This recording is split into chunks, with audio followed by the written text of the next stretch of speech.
Good morning to my all brilliant students and faculty members who are watching this channel. जैसा कि आपको पता है कि department of zoology Lohia college Churu के द्वारा एम्ब्रियोलॉजी की एक व्याख्यानमाला की सीरीज आयोजित की जा रही है।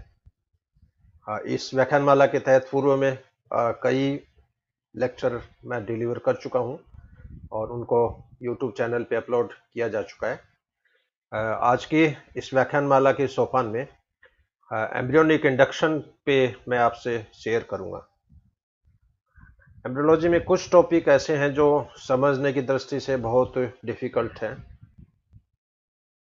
इन टॉपिक्स में embryonic induction, competence, organogenesis, regeneration, इसके अलावा एजिंग, टीरेटोलॉजी, ये कुछ ऐसे टॉपिक हैं जो काफ़ी डेप्थ में होते हैं और सिंपल जो स्टूडेंट है या जस्ट जो बीएससी करने जा रहे हैं उनको इन टॉपिक्स को समझने में बहुत ज़्यादा दिक्कत आती है। और ये टॉपिक यदि जिस स्टूडेंट के समझ में आ गए इसका मतलब उसके एम्ब्रियोलॉजी के डेवलपमेंट बायोलॉजी के जो कंसेप्ट है वो एकदम क्लियर है। अब ये एम्ब्रियोनिक इंडक्शन का टॉपिक हमारे अंडर ग्रेजुएट कोर्स में भी चलता है, पोस्ट ग्रेजुएट कोर्स में भी चलता है। तो इनको मिक्स करके मतलब ऑनर्स लेवल का ये व्याख्यान मैंने तैयार किया है और इसको मैं दो पार्ट में कंप्लीट करूंगा। पार्ट फर्स्ट के अंदर एम्ब्रियोनिक इंडक्शन क्या है, इंडक्शन की टाइप कैसी होती है, ट्रांसप्लांटेशन कितने प्रकार के होते हैं, ऑर्गेनाइजर की नेचर क्या है, कौन कौन से साइंटिस्ट ने इसमें पायनियर वर्क के रूप में अपने जो एक्सपेरिमेंट थे वो परफॉर्म किए, और इसकी जो मैकेनिज्म कैसी है, इसके सिद्धांत कौन कौन से हैं। इंडक्शन के लिए एक्सप्लेनेशन के लिए अनेक सिद्धांत प्रपोज किए गए हैं। तो इनका थ्योरी वाला जो पार्ट है ये मैं इसके सेकंड पार्ट में मैं आपसे डिस्कस करूंगा। तो आज का जो अपना फर्स्ट जो इसका वॉल्यूम है, इसकी सीरीज का जो फर्स्ट व्याख्यान है, केवल वही मैं आपसे आज शेयर करूंगा। What is embryonic induction, a review, it's first part. अब क्वेश्चन है कि इंडक्शन क्या है। What is embryonic induction? Induction is the mechanism by which one group of cells influence the development of and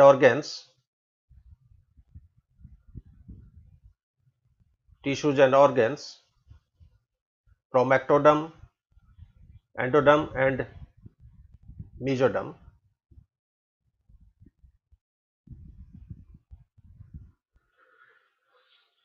तो induction वह प्रक्रिया है जिसमें कोशिकाओं का एक ग्रुप किसी दूसरे ग्रुप की कोशिकाओं को ऑर्गेन फॉर्मेशन हेतु, ऑर्गेनोजेनेसिस हेतु, डिफरेंशिएशन हेतु प्रेरित करता है। अब यहाँ पर दो तरह की सेल्स के बीच में इंटरेक्शन होती है। एक सेल तो वो जो इंडक्टर मॉलिक्यूल्स को रिलीज करती है, इंडक्टर मॉलिक्यूल्स को प्रेषित करती है, ट्रांसमिट करती है, और दूसरी कोशिकाओं का ग्रुप वो होता है जिस पर ये इंडक्टर मॉलिक्यूल जाके कार्य करता है। तो यहाँ पर कोशिकाओं का जो ग्रुप इंडक्टर मॉलिक्यूल्स को सिक्रीट करता है, इमिट करता है, कोशिकाओं का ये ग्रुप इंड्यूसर के नाम से जाना जाता है, और कोशिकाओं का दूसरा ग्रुप जिस पर इनके इंडक्टर मॉलिक्यूल जाके कार्य करते हैं उनको रेस्पॉन्सिव सेल के नाम से या रेस्पॉन्सिव टिश्यूज के नाम से जाना जाता है। इस प्रकार induction is the mechanism by which one group of cells influence the development of tissues and organs from ectoderm, endoderm and mesoderm. Adjacent cells and cell layers use chemical signals to influence differentiation. तो जिस कोशिकाओं से inductor molecule secrete हो रहे हैं उनके पास की जो कोशिकाएं होती है, एडजासेंट सेल्स या कोशिकाओं के लेयर, इन केमिकल सिग्नल्स के प्रभाव के कारण उनमें डिफरेंशिएशन का प्रोसेस जो होता है वो संपादित होता है। और डिफरेंशिएशन का टॉपिक मैं पहले डिस्कस कर चुका हूँ। डिफरेंशिएशन में मॉर्फोलॉजिकल हो सकता है, यदि सेल की आकार आकृति में परिवर्तन हो रहा है, it means morphological differentiation. Physiological differentiation हो सकता है जिसमें सेल की कार्य प्रणाली में परिवर्तन होता है। बायोकेमिकल डिफरेंशिएशन हो सकता है जिसमें कोशिका के रासायनिक संगठन में परिवर्तन होता है। और जीनोटाइपिक डिफरेंशिएशन हो सकता है जिसके अंदर जीन में ही चेंजिंग आ जाती है। बेस्ट एग्जांपल जैसे आरबीसी। अब अपनी बॉडी में आरबीसी जब बनती है एरिथ्रोब्लास्ट कोशिकाओं से, और एरिथ्रोब्लास्ट जब एरिथ्रोसाइट में कन्वर्ट होती है, तो इस ट्रांसफॉर्मेशन के दौरान, इस डिफरेंशिएशन के दौरान आरबीसी का जो केंद्रक है वो पूरा ही निष्कासित हो जाता है, सेल के बाहर डिस्कार्ड हो जाता है। अब केंद्रक जब एब्सेंट है तो सारे क्रोमोसोम एब्सेंट है, क्रोमोसोम एब्सेंट है तो सारे जीन एब्सेंट है। तो ये जीन लेवल पे होने वाला डिफरेंशिएशन है। Chemical signals turned on a set of genes whose expression makes the receiving cells differentiate into a specific tissue।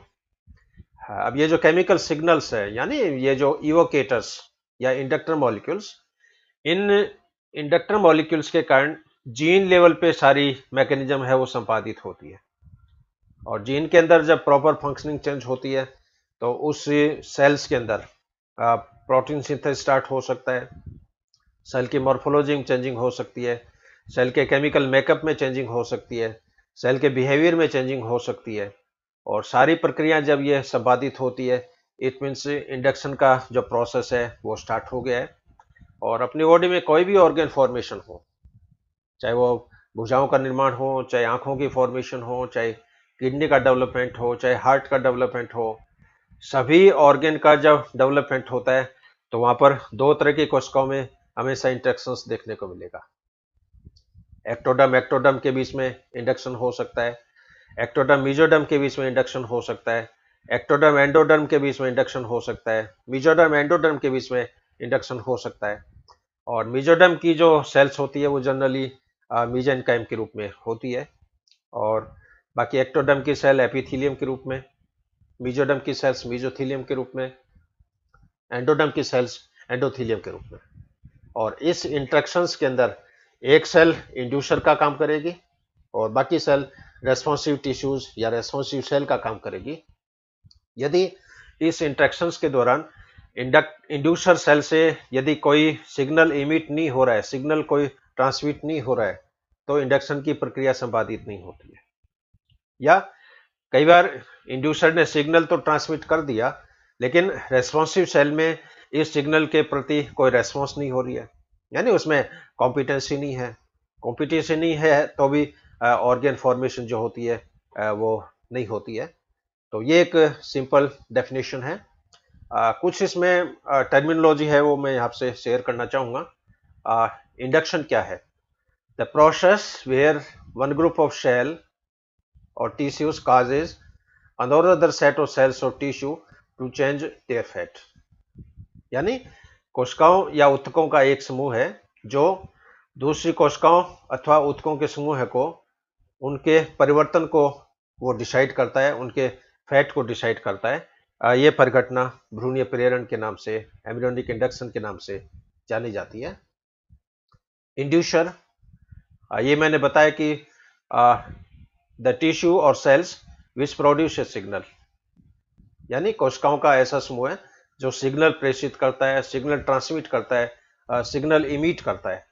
तो कोशिकाओं का ऐसा ग्रुप जो होता है वो इंड्यूसर के नाम से जाना जाता है। Responsive tissue, the cells which respond to a signal.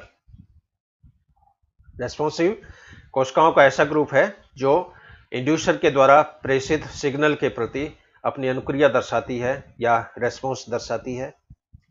Morphogen या इवोकेटर, द केमिकल और signals emitted from the inducer.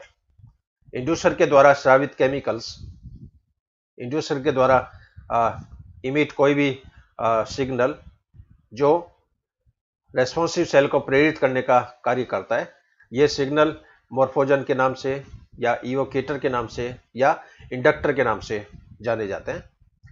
And competence, competence क्या होगा? Capacity to respond a signal. यहाँ पर जो रेस्पॉन्सिव सेल है, रेस्पॉन्सिव टिश्यू है, उसमें इन सिग्नल के प्रति होने वाली जो अनुक्रिया है वो घटना कॉम्पिटेंस कहलाती है। और रेस्पॉन्सिव सेल में कॉम्पिटेंस का होना बहुत जरूरी है। कॉम्पिटेंस यदि नहीं होगा तो बॉडी के अंदर ऑर्गेनोजेनेसिस की परिघटना संपादित नहीं होती है। तो कुछ ये बेसिक टर्मिनोलॉजी है जो एग्जाम ओरिएंटेड है। एग्जाम में इस पे सिंपल क्वेश्चंस जो शॉर्ट आंसर क्वेश्चंस हैं वो जनरली पूछे जाते हैं।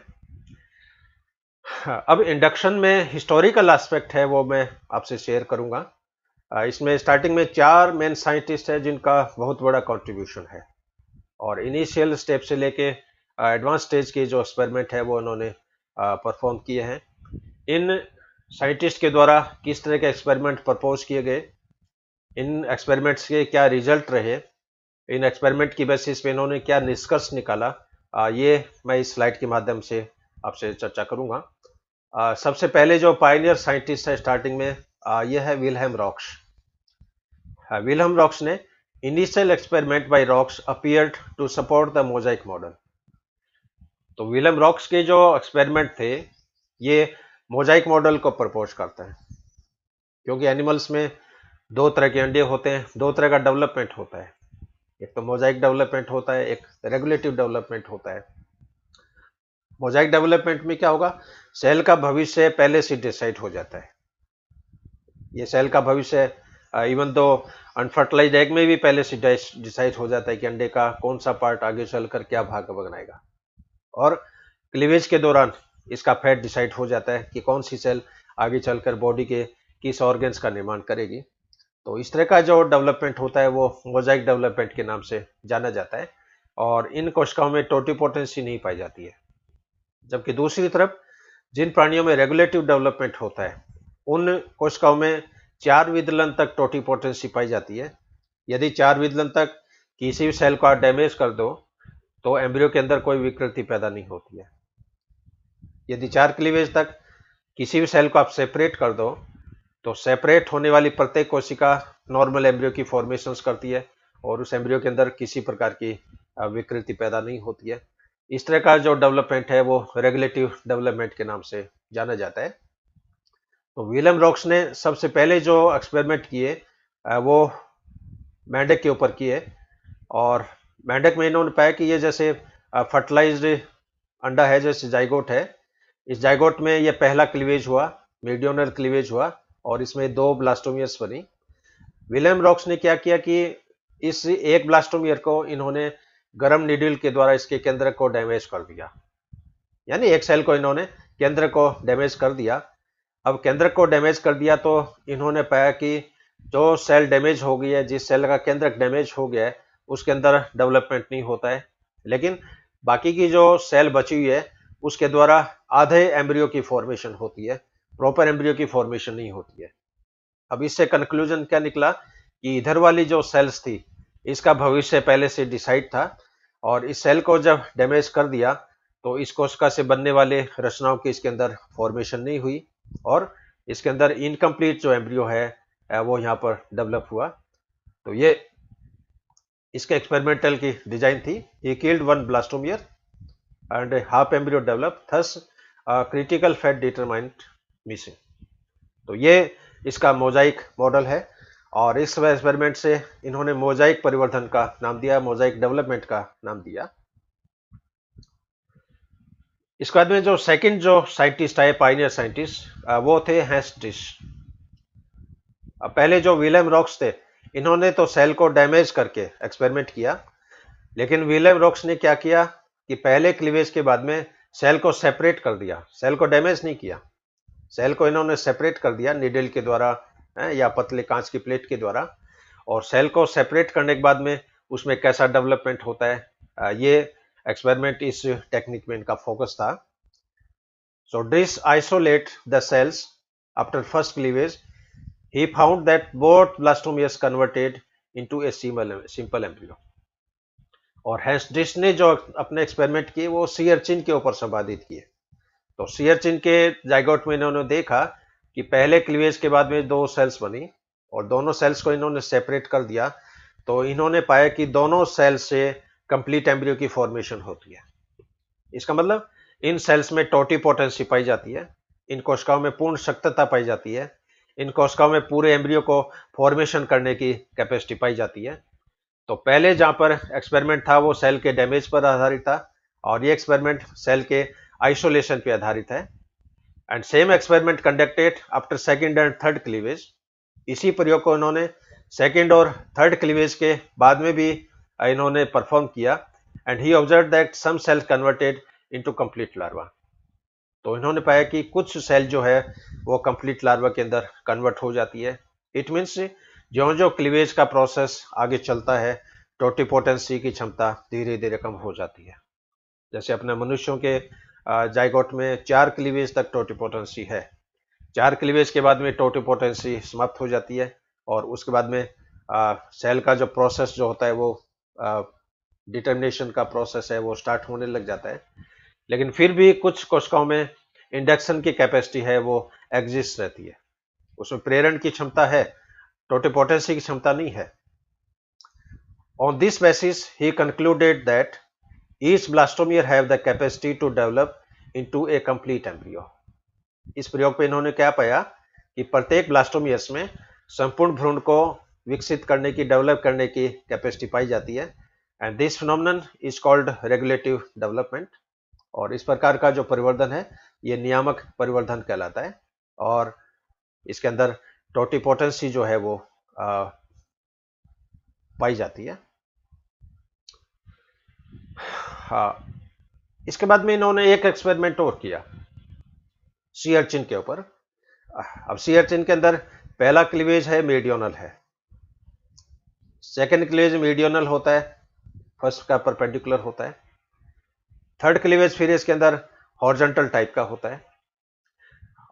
अब हेनरिच ने क्या किया कि पहले क्लीवेज से पहले ही अंडे के ऊपर और नीचे कांच की प्लेट रख दी, यानी इस जाइगोट के नीचे भी कांच की प्लेट है, इस जाइगोट के ऊपर भी कांच की प्लेट है, और इसको हल्का सा प्रेस कर दिया, प्रेशर दबाव इसके ऊपर थोड़ा डाल दिया।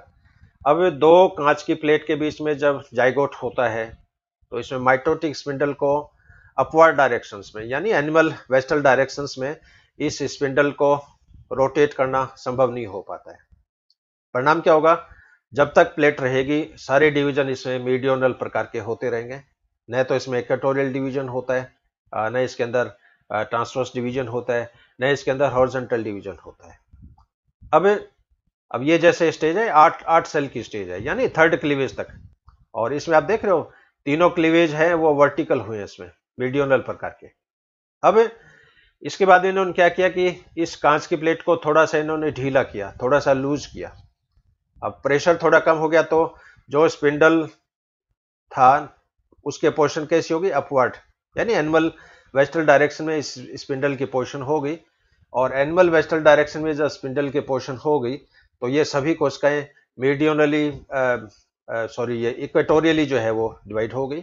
अब इसमें 8 सेल ऊपर 8 सेल नीचे, जबकि पहले वाले केस में, नॉर्मल केस के अंदर इस तरह की सिचुएशंस थी, और अब इसके अंदर ये सिचुएशंस हैं। अब इस केस में आप देख रहे हो 8 ए जो सेल है वो वेस्टल पोल की तरफ है, लेकिन इसमें आप देख रहे हो 8 ए जो कोशिका है वो एनिमल पोल की तरफ है, यहाँ पर ये सेल है वेस्टल पोल की तरफ है। तो इस तरह के एक्सपेरिमेंट में क्या हुआ कि जो केंद्रक जिस सेल्स में होना चाहिए था वहां पर नहीं होने के बजाय दूसरी सेल्स में हो जाता है। अब इन अंडों में एनिमल पोल की जो सेल्स है इनके अंदर साइटोप्लाज्म ज्यादा है, वेस्टल पोल की जो सेल्स है इसके अंदर यॉक्स ज्यादा है, और आजकल एक कंसेप्ट चलता है न्यूक्लियो साइटोप्लाज्मिक इंटरेक्शन। अब जो सेल एनिमल पोल की सेल्स में है इन कोशिकाओं का केंद्रक साइटोप्लाज्म के द्वारा सराउंडेड है, और जो वेस्टल पोल की सेल है इसमें न्यूक्लियस यॉक के द्वारा सराउंडेड है। तो केंद्रक के चारों ओर का जो सराउंडिंग एनवायरनमेंट होता है वो केंद्रक में उपस्थित जीन्स की फंक्शनिंग को प्रभावित करता है, और यह घटना न्यूक्लियो साइटोप्लाज्मिक इंटरेक्शन के नाम से जानी जाती है।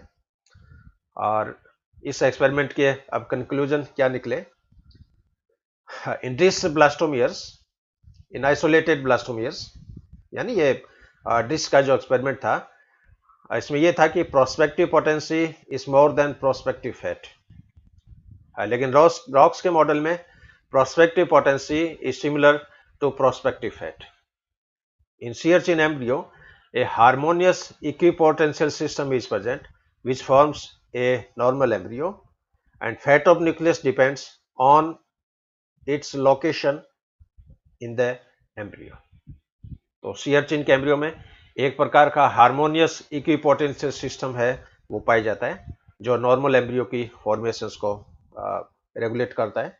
और प्रत्येक केंद्र का भविष्य इस बात पे डिपेंड करता है कि ये कोशिकाएं किस पॉल की सेल्स में हैं, किस तरह की सेल्स में हैं, उनका साइटोप्लाज्मिक कंपोनेंट कैसा है। और इस एक्सपेरिमेंट की बेसिस पे, on this experiment, Driss proposed a new concept of nucleocytoplasmic interaction. इस एक्सपेरिमेंट की बेसिस पे Driss ने न्यूक्लियोसाइटोप्लाज्मिक इंटरेक्शन इस कंसेप्ट का सूत्रपात किया। And the responsible forces are called entelechy. और इसके लिए जो उत्तरदायी जो फोर्सेज हैं, उत्तरदायी जो कारक हैं, इन फैक्टर्स को इन्होंने एंटेलेची का नाम दिया। एंटेलेची का अर्थ होता है इंटरनल गोल डायरेक्टेड फोर्सेस। ये दोनों एक्सपेरिमेंट की यहाँ पर कंपैरिजन जैसे दिखाया है इसमें, रॉक्स एक्सपेरिमेंट और हेस्ट-ड्रिस एक्सपेरिमेंट। रॉक्स ने अपने प्रयोग 1888 में प्रपोज किए, हेस्ट-ड्रिस ने अपने प्रयोग 1892 में संपादित किए। रॉक्स ने अपने एक्सपेरिमेंट मेंढक पे संपादित किए, ड्रिस ने अपने प्रयोग सी अर्चिन के ऊपर किए। रॉक्स के जो एक्सपेरिमेंट थे वो सेल को डैमेज करने पर आधारित है, यानी दो जो ब्लास्टोमियर थी उसमें एक ब्लास्टोमियर को नीडल के द्वारा, गर्म नीडल के द्वारा इन्होंने डैमेज कर दिया। जबकि ड्रिस के जो एक्सपेरिमेंट है ये सेल के आइसोलेशन पे आधारित है, इन्होंने सेल को आइसोलेट कर दिया। इसमें यह पाया गया है कि मेंढक में जो डेवलपमेंट है वो मोजाइक टाइप का है, और यहाँ पर इन्होंने पाया कि सी अर्चिन में जो डेवलपमेंट है वो नियामक प्रकार का है, रेगुलेटिव प्रकार का है। और यहाँ पर सेल का जो भविष्य है वो डिटर्मिनेट टाइप, डिटरमाइन हो गया है, सेल का भविष्य निर्धारित है। यहाँ पर सेल का भविष्य अनिर्धारित है। और इस केस के अंदर टोटिपोटेंसी नहीं पाई जाती है, इस केस के अंदर टोटिपोटेंसी पाई जाती है। और यहाँ पर प्रोस्पेक्टिव पोटेंसी जो है वो प्रोस्पेक्टिव फैट के बराबर है, लेकिन यहाँ पर ब्लास्टोमियर में प्रोस्पेक्टिव पोटेंसी प्रोस्पेक्टिव फैट से बहुत ज़्यादा है, क्योंकि सेल का फैट तो मान लीजिए कुछ लिमिटेड हो सकता है, लेकिन प्रोस्पेक्टिव पोटेंसी होने के कारण एक संपूर्ण ब्लास्टोमियर पूरे एम्ब्रियो के अंदर डेवलप हो सकती है। तो ये एक कंपेरेटिव एस्पेक्टिव टेबल के माध्यम से मैंने आपसे डिस्कस किया है। इसके बाद में जो तीसरे पायनियर साइंटिस्ट आए वो थे स्वेन हॉर्स्टेडियस। स्वेन हॉर्स्टेडियस ने भी इसी तरह के एक्सपेरिमेंट किए, लेकिन वो बाद की स्टेज में। अब इन्होंने क्या किया, जैसे ये 8 सेल का एम्ब्रियो है, 4 इसके अंदर सेल एनिमल पोल पे है जो नीले कलर में दिखाई है, 4 ही वेस्टल पोल की सेल है जो येलो कलर में दिखाई है। अब इन्होंने एक तो इन सेल्स को हॉरिजॉन्टली सेपरेट किया, ये देख रहे हो आप, इसमें कांच की स्लाइड के द्वारा इन सेल्स को सेपरेट किया जा रहा है। एनिमल पोल की 4 सेल अलग हो जाएगी, वेस्टल पोल की 4 सेल अलग हो जाएगी। इस केस में आप देख रहे हो इन्होंने इसको वर्टिकली सेपरेट कर रहे हैं, और वर्टिकली सेपरेट होते हैं तो हर पार्ट में क्या होगा, 2 सेल एनिमल पोल की है, 2 सेल वेस्टल पोल की है। इसी तरह इस साइड में भी 2 सेल एनिमल पोल की है, 2 सेल वेस्टल पोल की है। लेकिन इस पहले वाले केस में हॉरिजॉन्टल आइसोलेशन में क्या है, 4 सेल एनिमल पोल की है, 4 सेल वेस्टल पोल की है, दोनों का मिक्सचर नहीं है। अब इन चारों ही केस में आप देख रहे हो क्या क्या रिजल्ट निकल। यदि केवल एनिमल पोल की सेल्स है तो इससे डोर ब्लास्टुला का निर्माण होता है और प्रॉपर एम्ब्रियो की इसमें फॉर्मेशन नहीं होती है। केवल वेस्टल पोल की जो सेल्स है इसके द्वारा प्लूटियस लार्वा बनता है, और इससे जो एम्ब्रियो बनेगा वो एम्ब्रियो नॉर्मल हो सकता है, कई बार नॉर्मल एम्ब्रियो नहीं बनता है। वर्टिकल आइसोलेशन में आप देख रहे हो इन दोनों ही अर्धांश से प्लूटियस लार्वा बनता है, लेकिन उसकी साइज नॉर्मल जो बननी चाहिए उसकी तुलना में आधी होती है, और ये प्लूटियस लार्वे में आगे इसके अंदर डेवलपमेंट होता है। तो स्वेन हॉर्स्टेडियस ने 8 सेल की स्टेज में इनको हॉरिजॉन्टली आइसोलेट किया और इनको वर्टिकली आइसोलेट किया। तो उन्होंने पाया कि अलग अलग सेल्स में अलग अलग तरह की पोटेंसी पाई जाती है, और वो अलग अलग तरह की रचनाओं के अंदर परिवर्तित होते हैं। इसी एक्सपेरिमेंट को एक और सिंपल फिगर के पहले वाले केस में आप देख रहे हो इन सेल्स को इन्होंने हॉरिजॉन्टली सेपरेट किया, सॉरी वर्टिकली इनको आइसोलेट किया। वर्टिकली आइसोलेट किया तो दोनों ओर की जो सेल्स हैं दोनों के द्वारा नॉर्मल लार्वा बनता है, नॉर्मल एम्ब्रियो बनता है। लेकिन यदि इसको हॉरिजॉन्टली आइसोलेट किया तो एनिमल पॉल की जो सेल्स हैं वो तो इस इनकम्प्लीट एम्ब्रियो के अंदर डेवलप होती है, इसके अंदर डोर ब्लास्टला बनता है। लेकिन वेस्टल पॉल की जो सेल्स हैं ये प्लूटियस लार्वा के अंदर कन्वर्ट हो जाती है। तो ये स्वेन हॉर्स्टेडियस का एक अलग ही आइसोलेशन टाइप पे ये एक्सपेरिमेंट इन्होंने के अंदर प्रपोज किया। और इसके कंक्लूजन जो है वो इस प्रकार है एक्सपेरिमेंट के।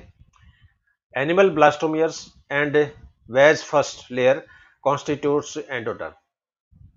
तो एनिमल पॉल की जो सेल्स हैं और वेस्टल पॉल की फर्स्ट लेयर की जो सेल्स हैं ये आगे चलकर एंडोडर्म की फॉर्मेशंस करती है। वेस्टल पॉल की जो सेकंड लेयर है ये आगे चलकर एंडोडर्म का निर्माण करती है। मार्कोमियर जो होती है ये केवल मीजोडर्म का निर्माण करती है।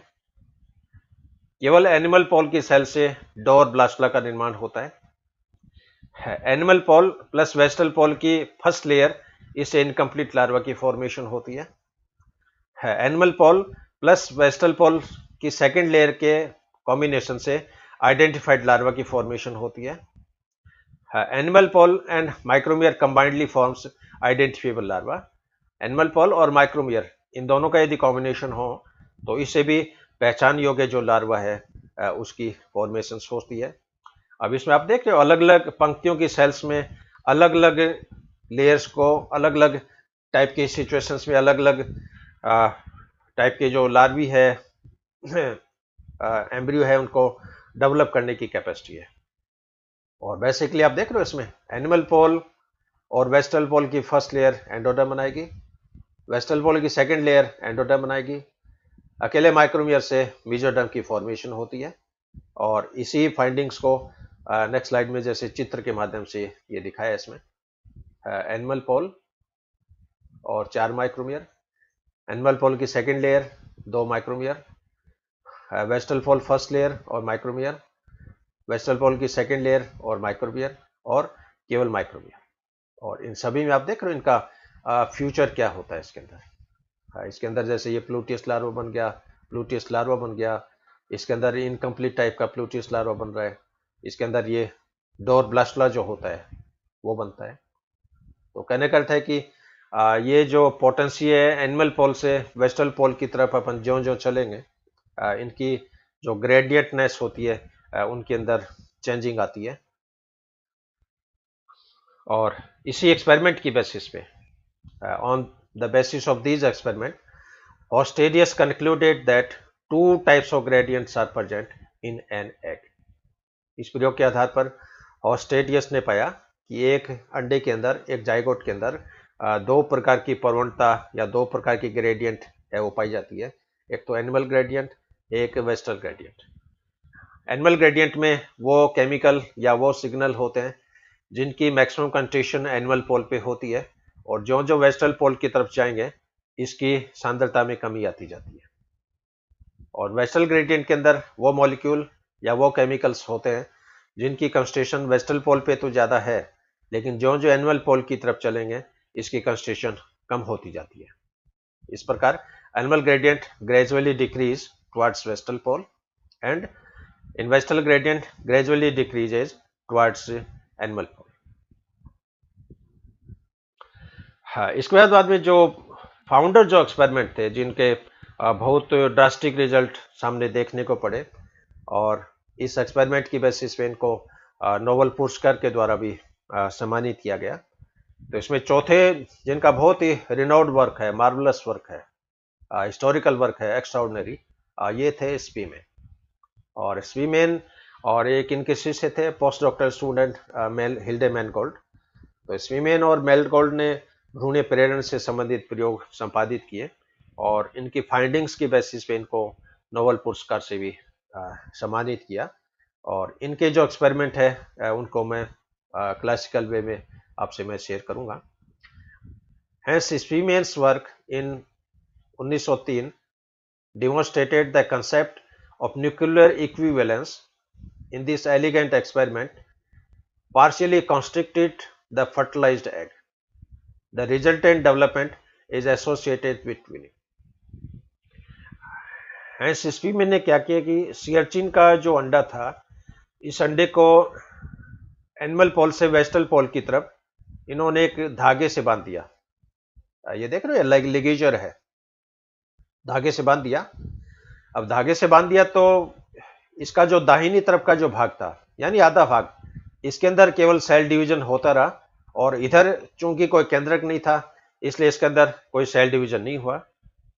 अब इन्होंने क्या दिखा कि जब 4 क्लीवेज हो गया, 16 सेल बन गई, तो एक केंद्रक प्रेशर के कारण इस संकरी खांच के द्वारा फिसल कर इस लेफ्ट पार्ट में आ गया। अब लेफ्ट पार्ट में आ गया तो इस लेफ्ट साइड का ये जो केंद्रक था, इस केंद्रक के अंदर भी परिवर्तन स्टार्ट हो गया, और बाद में इन्होंने देखा कि इस एम्ब्रियो के अंदर दो जो लार्वा है, 2 लार्वा डेवलप हो रहे हैं, और एक तरह से आइडेंटिकल ट्विन, एक तरह से जुड़वा जो एम्ब्रियो है वो यहाँ पर फॉर्मेशन हुए हैं। अभी इस एक्सपेरिमेंट के बेसिस पे स्पीमैन के दिमाग में कई तरह के विचार उपजे हैं। क्या इन कोशिकाओं में टोटिपोटेंसी है, कि क्या इन कोशिकाओं में इंडक्शन की कैपेसिटी है, या इन कोशिकाओं में क्या सामर्थ्य की क्षमता है।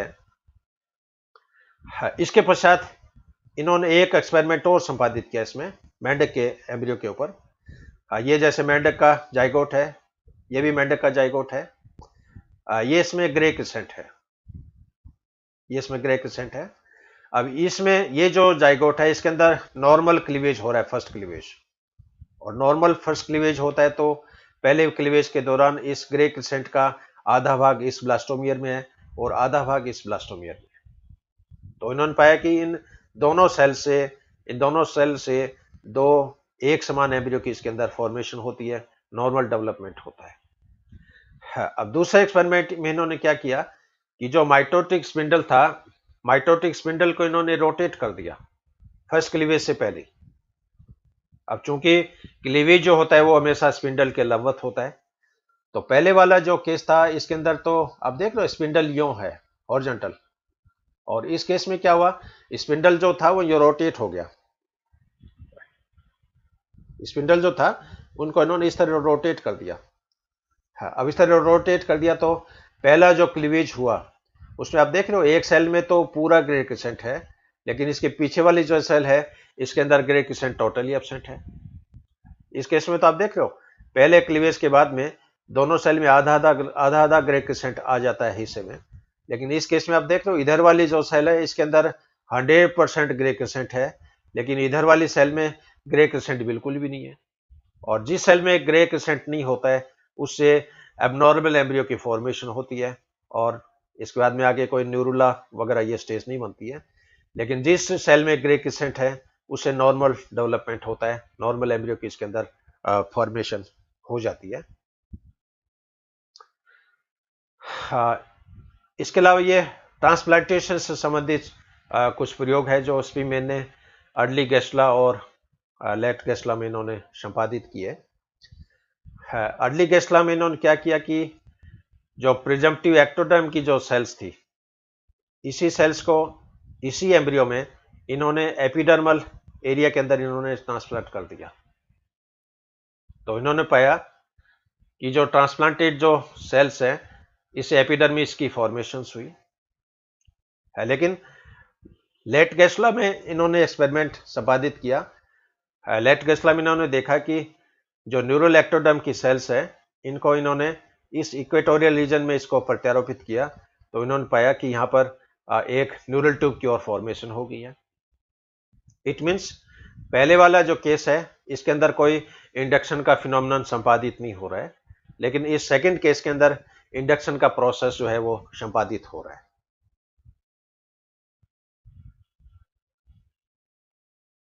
हाँ, अब ये इनके एक्सपेरिमेंट की एक कंपेरेटिव रिपोर्ट है यहाँ पर। ये काफ़ी इंटरेस्टिंग है, ये मैं आपसे शेयर करूँगा। अर्ली गेस्ला और लेट गेस्ला दोनों केस में ट्रांसप्लांटेशन का क्या रिजल्ट निकलता है। ये इसमें जैसे डोनर एरिया है, डोनर टिश्यू है नहीं जिसको आप प्रत्यारोपित कर रहे हो, और होस्ट एरिया वो होगी जहाँ जिस जगह आप प्रत्यारोपित कर रहे हो, और प्रत्यारोपण के पश्चात डोनर का रिजल्ट क्या होता है और इससे क्या कंक्लूजन निकलता है। तो अर्ली गेस्ला में न्यूरल प्लेट की जो एक्टोडर्म थी, इस न्यूरल प्लेट की एक्टोडर्म को आपने उसी एम्ब्रियो में एपिडर्मल क्षेत्र में यदि प्रत्यारोपित किया तो पाया कि जो न्यूरल प्लेट की एक्टोडर्म थी, इसे एपिडर्मिस की ही फॉर्मेशन हुई। इसी प्रकार एपिडर्मिस की सेल्स को, अर्ली गेस्ला की एपिडर्मल सेल्स को इन्होंने एक्टोडर्मल एरिया में यदि प्रत्यारोपित किया तो यह पाया कि इसके अंदर न्यूरल प्लेट की एक्टोडर्म है वो निर्मित होती है।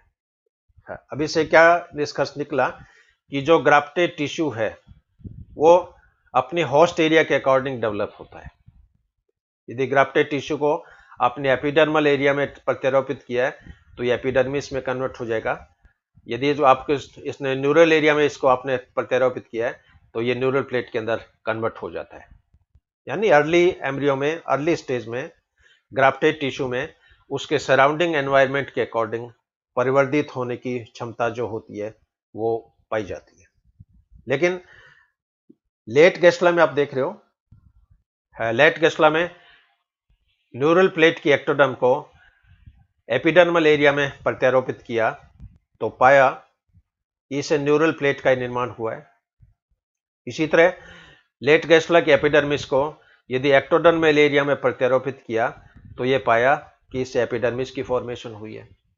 अब लेट गेस्ला में कंक्लूजन क्या निकल रहा है कि लेट गेस्ला में जो होस्ट सेल है उसका भविष्य डिसाइड हो गया है और उसको एम्ब्रियो आप कहीं भी ट्रांसप्लांट कर दो, वो अपने भविष्य के अकॉर्डिंग उसका जो फैट है उसी रचना में वो कन्वर्ट होगी, उसी रचना के अंदर वो फॉर्मेशंस करती है। इसलिए अर्ली गेस्ला के अंदर जो डेवलपमेंट है वो डिपेंडेंट डेवलपमेंट है, यानी यहाँ पर प्रेरण प्रभाव देखने को मिल रहा है। लेकिन लेट गेस्ला में जो डेवलपमेंट है ये ऑटोनॉमिक डेवलपमेंट है। यहाँ पर सेल में सेल डिटरमाइंड हो गई है, सेल की पोटेंसी है वो यहाँ पर समाप्त हो गई है। ये घटना ठीक उसी तरह ही है जैसे मान लीजिए कोई छोटा बच्चा हो, जुड़वा बच्चा हो मान लो, और इस छोटे बच्चे को मान लीजिए 6 महीने का ही है और इस बच्चे को आप कहीं अमेरिका भेज दो, किसी फैमिली में इसको जैसे गोद में दे दो। अब ये बच्चा अमेरिका में डेवलप हो रहा है, वहाँ कल्चर अलग तरह का है, सोसाइटी अलग तरह की है, एजुकेशन सिस्टम वहाँ अलग तरह का है। तो ये बच्चा आप देखोगे जब 10-15 साल का हो जाएगा तो वो पूरा अमेरिकन कल्चर में ढल जाएगा। लेकिन यदि अब मेरी एज के है, अब मुझे मान लो अमेरिका भेज दो, है, अब मेरा तो क्या है, मेरा पूरा खान पान, मेरा रहन सहन, मेरी पर्सनैलिटी है वो ऑलरेडी डिसाइड हो चुकी है। अब मेरे को तो आप चाहे अमेरिका भेज दो चाहे इंग्लैंड भेज दो, मेरी पर्सनैलिटी में, बिहेवियर में कोई ज़्यादा चेंजिंग नहीं आएगी क्योंकि फैट इज ऑलरेडी डिसाइडेड। तो अर्ली गेस्ला और लेट गेस्ला के ये बहुत ही इंटरेस्टिंग रिजल्ट है इन स्पीमेन के। ये वही सेम एक्सपेरिमेंट यहाँ पर फिर दिखाया है इसके अंदर। इन्होंने इस टिश्यू को यहाँ पर ट्रांसप्लांट किया तो इन्होंने पाया कि इसके अंदर एक नया एम्ब्रियो और बन गया और दोनों टैडपोल लार्वा आपस में बैली के द्वारा जो है वो जुड़े हुए हैं। ये वही सेम एक्सपेरिमेंट, और इसी एक्सपेरिमेंट की बेसिस पे इन्होंने निष्कर्ष निकाला कि जो गेस्ला की जो डॉर्सल लिप होती है, इस डॉर्सल लिप के अंदर प्रेरण की क्षमता जो होती है वो पाई जाती है। हाँ, अब स्पीमेन ने जो एक्सपेरिमेंट जो किए ट्रांसप्लांटेशन के, ये 4 तरह के थे। एक तो ऑटोप्लास्टिक ट्रांसप्लांटेशन। ऑटोप्लास्टिक में क्या होता है, part of an embryo implanted in the same embryo, यानी उसी एम्ब्रियो के सेल्स को सेपरेट करके उसी एम्ब्रियो में आप दूसरी जगह प्रत्यारोपित कर दो। तो इस तरह का जो प्रत्यारोपण होता है ये ऑटोप्लास्टिक ट्रांसप्लांटेशन कहलाता है। मान लो मेरी स्किन निकाल के मेरी बॉडी में ट्रांसप्लांट कर दी तो ये ऑटोप्लास्टिक है। होमोप्लास्टिक ट्रांसप्लांटेशन, इस प्रत्यारोपण में क्या होगा, when part of an embryo of a species is implanted in another embryo of the same species. अब यहाँ पर जीनस भी सेम है, स्पीसीज भी सेम है, लेकिन एक एम्ब्रियो की सेल्स दूसरे एम्ब्रियो में प्रत्यारोपित हो रही है, स्पीसीज सेम है। जैसे राना टाइग्रीना की सेल्स को लेके दूसरी राना टाइग्रीना के एम्ब्रियो में आप प्रत्यारोपित कर दो, तो ये होमोप्लास्टिक ट्रांसप्लांटेशन है। यहाँ पर जीनस भी सेम है, स्पीसीज भी सेम है।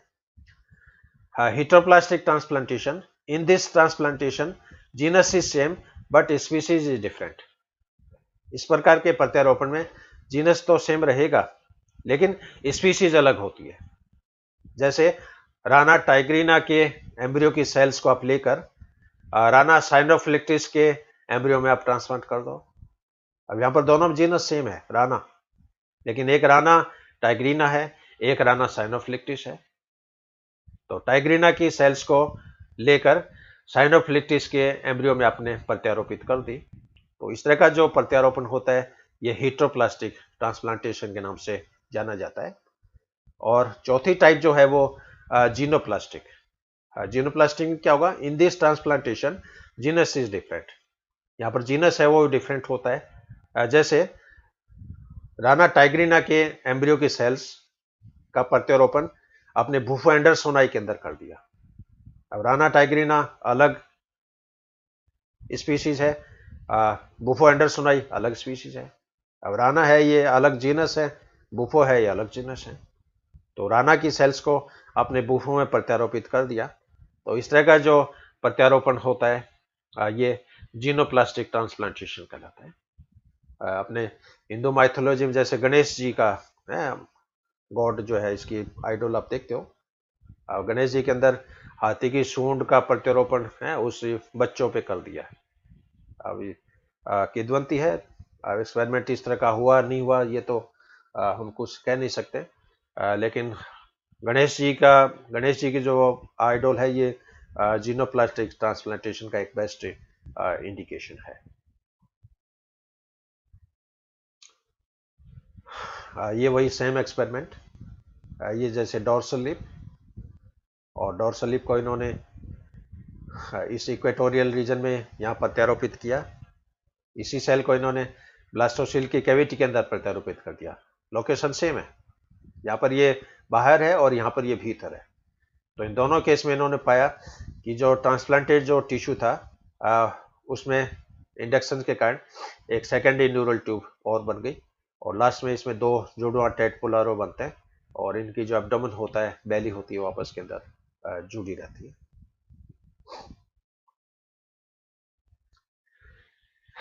इसके साथ टाइप्स ऑफ एम्ब्रियोनिक इंडक्शन। तो स्पीमिन के बाद में लॉबट्रुप जो साइंटिस्ट थे, इन्होंने प्रेरण प्रभाव को दो मुख्य टाइप के अंदर डिवाइड किया। एक तो एंडोजिनस इंडक्शन, एक एक्सोजिनस इंडक्शन, अंतर्जात प्रेरण और बहिर्जात प्रेरण। एंडोजिनस इंडक्शन में क्या होगा, some embryonic cells respond to an inductor produced endogenously. इस प्रकार के प्रेरण में जो इंडक्टर सिग्नल सेल के अंदर सिक्रीट हो रहा है, उसी सेल के प्रति ये रेस्पॉन्स दर्शाती है, यानी इसको बाहर से संकेत की आवश्यकता नहीं है। और ये जो फंक्शन है ये एक तरह का ऑटोक्राइन फंक्शन के नाम से जाना जाता है, यानी सिग्नल भी उसी सेल का है और वो सिग्नल उसी सेल पे काम कर रहा है। तो अंतर्जात जो सिग्नल प्रेषित होते हैं, उन सिग्नल के प्रति जब कोई रेस्पॉन्स दर्शाया जाता है तो ये घटना एंडोजिनस इंडक्शन के नाम से जानी जाती है। और second type exogenous induction. In this induction inductor is release from a tissue और groups and it acts on another responding cells. तो यहाँ पर क्या होगा, एक कोशिका से इंडक्टर मॉलिक्यूल सिक्रीट होते हैं और वो आसपास की कोशिकाओं पर जाकर कार्य करते हैं, और इस तरह का जो प्रेरण होगा ये एक्सोजिनस या बहिर्जात इंडक्शन के नाम से जाना जाता है। और ये जो फंक्शन है ये पैराक्राइन के नाम से संपादित होता है। एंडोजिनस में तो ऑटोक्राइन मैकेनिज्म है, इसके अंदर पैराक्राइन मैकेनिज्म है। अब एक्सोजिनस इंडक्शन जो है ये भी दो प्रकार का हो सकता है। एक तो होमोटिपिक इंडक्शन और second is heterotypic induction. Homotypic induction में क्या होगा, when an inducer stimulate the responsive cell to produce the organs of similar nature. Homotypic में क्या होगा, जब इंड्यूसर अपने ही समान रचना की फॉर्मेशन को प्रेरित करे। यानी जिस प्रकार का इंडक्टर जिस इंड्यूसर से सीक्रेट हो रहा है, उस इंडक्टर के प्रति रेस्पॉन्सिव सेल उस इंड्यूसर के जैसी रचना में कन्वर्ट हो जाती है। तो यहां पर जो डोनर है, डोनर टिश्यू रेस्पॉन्सिव सेल को अपने जैसी रचना में कन्वर्ट करने के लिए प्रेरित करता है। तो यह रूपांतरण होमोटिपिक इंडक्शन के नाम से जाना जाता है। और हेटेरोटिपिक में क्या होगा? When an inducer stimulate the tissue to develop into another sales.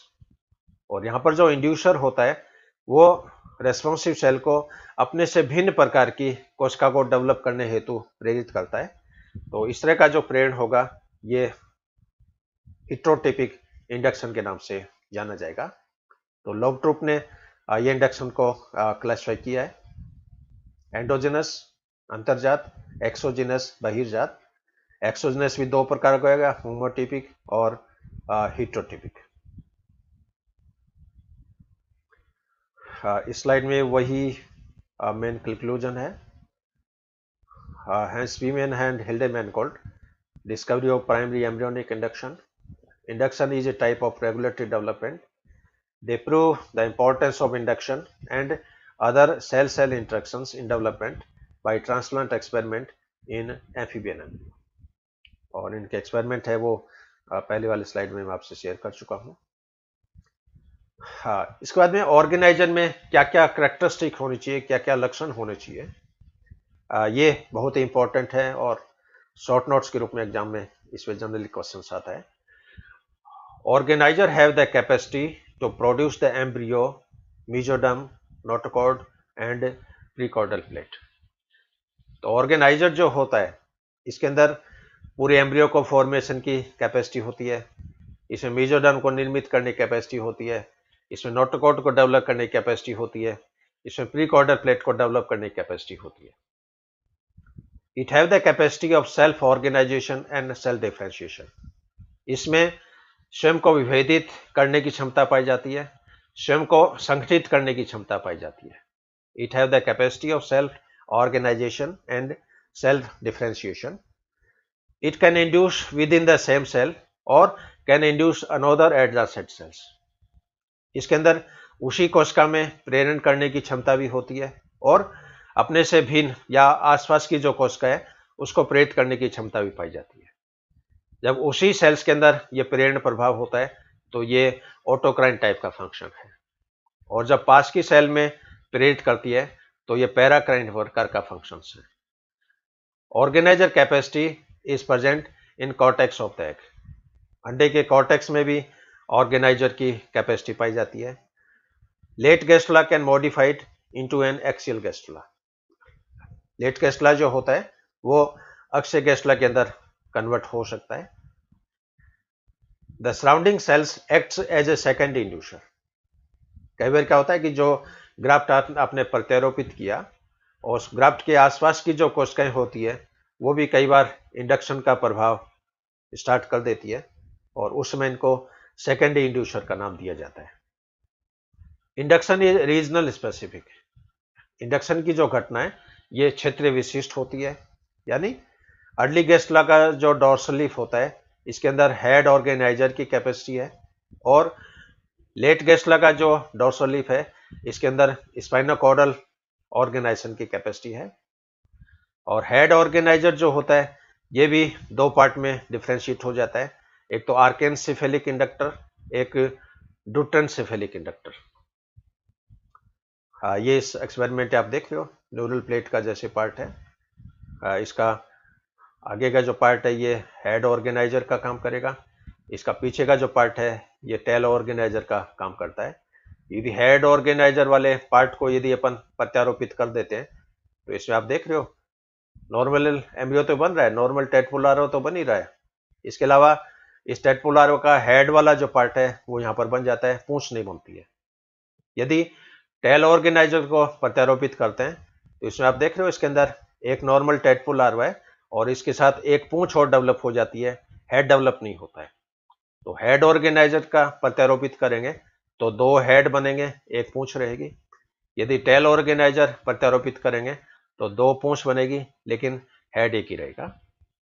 तो एम्ब्रियो का एंटीरियर पार्ट, पोस्टीरियर पार्ट, इन दोनों के अंदर अलग अलग प्रकार के प्रेरण की क्षमता पाई जाती है।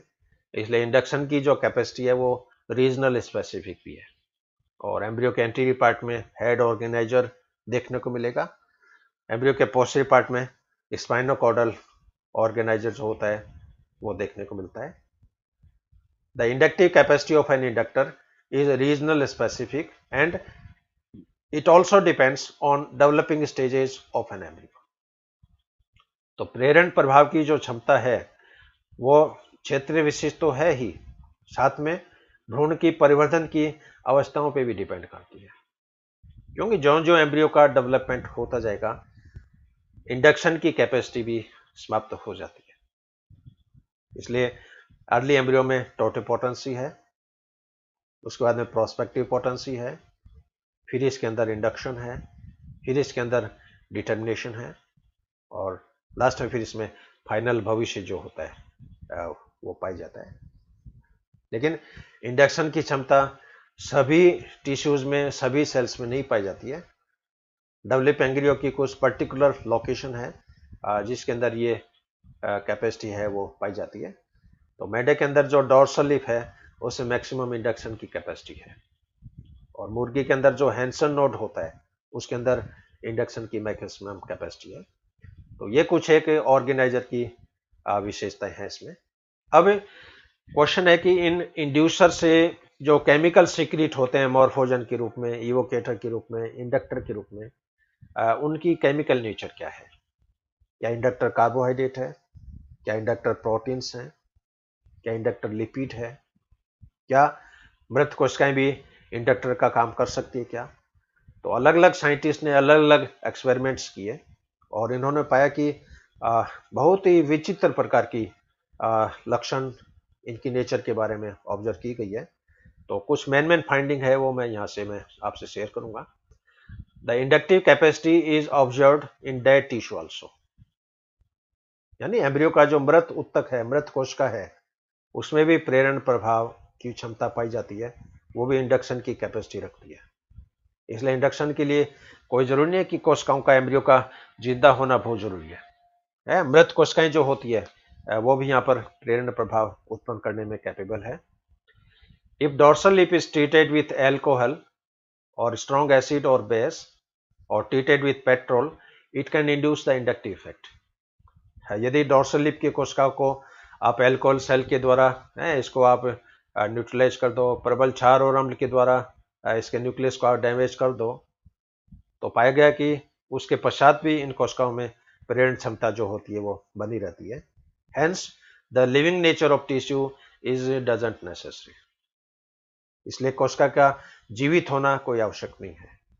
मृत कोशिका है वो भी प्रेरण प्रभाव को उत्पन्न करने के अंदर कैपेबल है। ये कुछ साइंटिस्ट हैं जिन्होंने केमिकल नेचर के बारे में एक्सपेरिमेंट्स किए हैं, और इनको मैं बहुत ही शॉर्ट में कंक्लूजन के रूप में इन साइंटिस्ट की मैंने फोटो भी यहाँ पर आपसे शेयर करी है।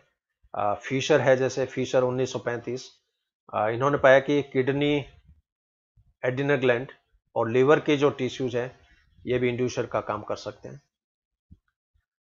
स्वीमेन ने पाया कि ग्लाइकोजन के मॉलिक्यूल है ये एक अच्छे इंड्यूसर की तरह काम में करते हैं। नीधम ने पाया कि उष्मा और स्टीरॉयड जो होते हैं ये भी इंड्यूसर्स का काम करती है, लेकिन बहुत ज़्यादा उष्मा हो तो डेवलपमेंट नहीं होगा, प्रेरण प्रभाव नहीं होगा। लेकिन हल्की जो हीट है, हल्की जो उष्मा है, हल्का तापमान है, उसके कारण भी डेवलपमेंट जो होता है वो प्रेरित होता है। और साक्सन ने पाया कि implant a filter between inducer and responsive tissue. Saxen ने क्या किया कि जो ग्राफ्ट और रेस्पॉन्सिव टिश्यू, इसके बीच में एक फिल्टर पेपर लगा दिया, ये देखने के लिए कि क्या जो इंडक्टर मॉलिक्यूल है वो इस फिल्टर पेपर से छन के क्या रेस्पॉन्सिव सेल तक जाते हैं क्या। तो इन्होंने ये फिल्टर लगा के ये एक्सपेरिमेंट जो है वो संपादित किया। तो ये केमिकल नेचर के बारे में, और ओवरऑल इस चैप्टर का ये फर्स्ट पार्ट मैंने आपसे शेयर किया है। अब इसका जो सेकंड पार्ट है वो थ्योरीज का है, क्योंकि इंडक्शन कैसे होता है ये भी एक बहुत बड़ा रहस्य है। क्या इंडक्शन जीन लेवल पे होता है? क्या इंडक्शन मॉलिक्यूलर लेवल पे होता है? क्या इंडक्शन में साइक्लिक ईएमपी की आवश्यकता होती है? क्या इंडक्शन में ब्लास्टोसील के अंदर जो फ्लूइड है उसमें कोई आयनिक चेंजिंग होती है क्या? तो अलग अलग वैज्ञानिकों ने प्रेरण को एक्सप्लेन करने के लिए अलग अलग सिद्धांत जो है वो प्रतिपादित किए हैं। और ये जो इसका जो पार्ट है ये मैं आपसे नेक्स्ट व्याख्यान में आपसे शेयर करूंगा। तो ये एक ब्रीफ बहुत ही सिंपल वे में मैंने आपसे डिस्कस किया है। इंडक्शन क्या है, इंड्यूसर क्या है, इंडक्टर क्या है, रेस्पॉन्सिव सेल्स क्या है, कॉम्पिटेंसी क्या है, टोटिपोटेंसी क्या है, डिटर्मिनेशंस क्या होता है, मोजाइक डेवलपमेंट क्या होता है, रेगुलेटिव डेवलपमेंट क्या होता है, हेड ऑर्गेनाइजर क्या है, टेल ऑर्गेनाइजर क्या है, किन साइंटिस्ट को नोबेल पुरस्कार से संपादित किया है। तो कुछ ये फंडामेंटल बातें इस व्याख्यान के तहत मैंने आपसे शेयर की है। और इस चैप्टर से संबंधित आपके कोई भी क्वेरीज हो, क्वेश्चंस हो तो आप साझा कर सकते हैं, शेयर कर सकते हैं। और इस वीडियो को मैं शीघ्र ही यूट्यूब चैनल पे अभी अपलोड करूंगा। तो आप इस व्याख्यान को ध्यान से सुनिए और समझिए। एक बार में समझ में नहीं आता है तो आप इस व्याख्यान को 3 बार 4 बार आप सुनिए। जितनी बार आप सुनोगे आपके ब्रेन में कंसेप्ट क्लियर होते जाएंगे। और इंडक्शन का चैप्टर जब आप सुन लो उसके बाद में आप कॉम्पिटेंस का जो चैप्टर है उसको आप देखना। इंडक्शन और कॉम्पिटेंस के चैप्टर यदि आपके दिमाग में क्लियर हो गए तो उसके बाद में आपके डिफरेंशिएशन का चैप्टर समझ में आ जाएगा, रीजनरेशन का टॉपिक आपके समझ में आ जाएगा, ऑर्गेजोनेसिस आपके समझ में आ जाएगा, एजिंग का फिनोमेनन आपके समझ में आ जाएगा, टीरेटोलॉजी का जो टॉपिक है ये आपके क्लियर हो जाएगा। तो बहुत ही सिंपल वे में मैंने एक्सप्लेन करने की कोशिश की है।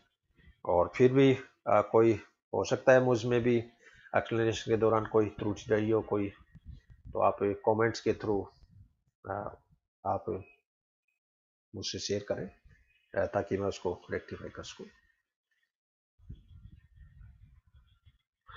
Thank you very much for quiet listening